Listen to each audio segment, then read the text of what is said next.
I understand that some of you out there are not interested in voting, that you're disgusted with politics, and that you think that no one in office gives a damn about your needs. I get it. And let me tell you that you're not alone in those feelings. That's how millions and millions of people feel. But in a moment, you're going to hear from people who are asking you, who are begging you to vote in this election because they cannot take 4 more years of Donald Trump, and they need your help. They can't get by on starvation wages.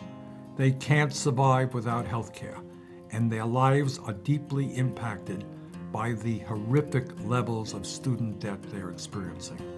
They are sick and tired of the racism that they are exposed to and a broken criminal justice system. And they know, for the sake of our kids and grandchildren, that we must address the planetary crisis of climate change. These are our fellow Americans. They are hurting, and they need your help. I'm not here to tell you that Joe Biden's presidency and a Democratic Senate are going to transform the world overnight. That's not going to happen.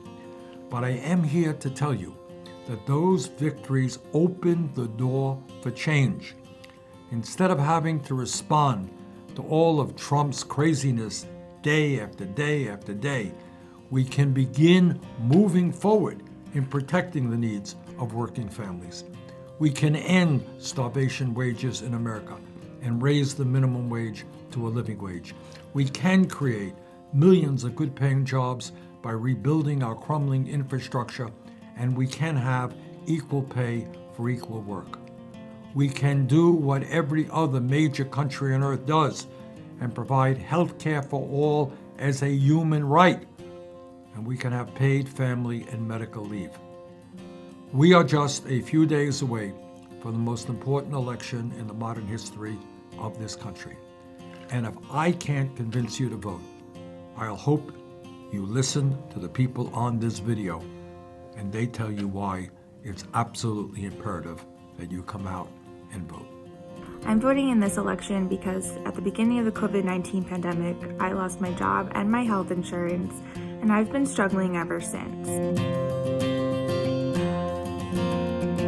As a Black woman, I live at the intersection of many oppressive systems. I have dealt with a lot of stress and have been underserved by our healthcare system. In 2015, I was diagnosed with a mental illness, and instead of receiving mental health services, I was introduced to the criminal justice system. Living in a city that specializes in hospitality during COVID, I've witnessed many people be laid off and lose what little benefits they have. My dad was unfortunately not around a majority of my life because he was incarcerated. Across this country, but especially here in Iowa, those elected have turned their backs on the public good. People continue to call me a hero and tell me how essential my work was to keep America running, but I'm still living in poverty. I'm a college senior about to graduate with over $30,000 of student debt that I'm afraid is going to control every decision I make for the rest of my life. This year in Northern California, we have experienced a 100,000 acre fire.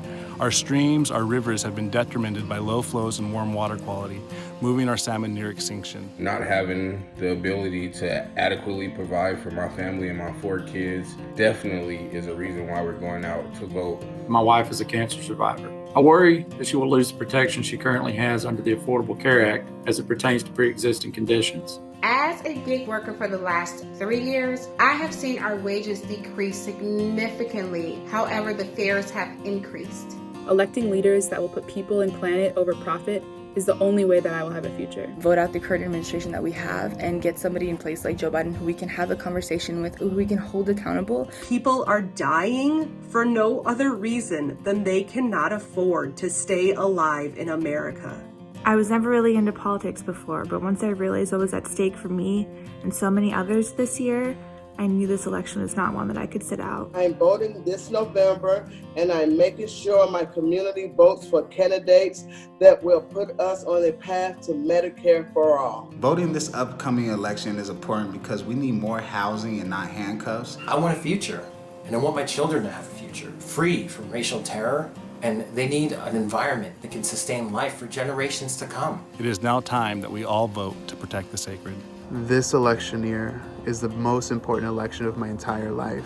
I'm voting in this election because this system that favors billionaires has to change. We need to invest in education and in young people and win free college for all and cancel the $1.7 trillion student debt crisis. And I want someone in office who also believes that rideshare gig workers deserve a fair pay. So like me, get out and vote. Go and vote.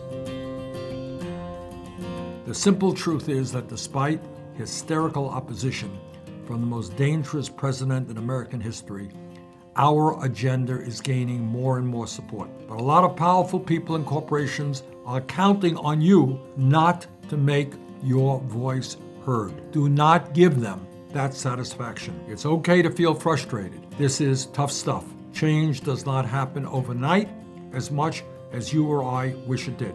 But it is no longer good enough to simply complain or to moan or to groan. We've got to fight back, and the first way forward is to vote. The American people are ready to build a future where working people like the people we just heard from can live in dignity, a country that works for all of us, not just the wealthy few. That is the future that is at stake.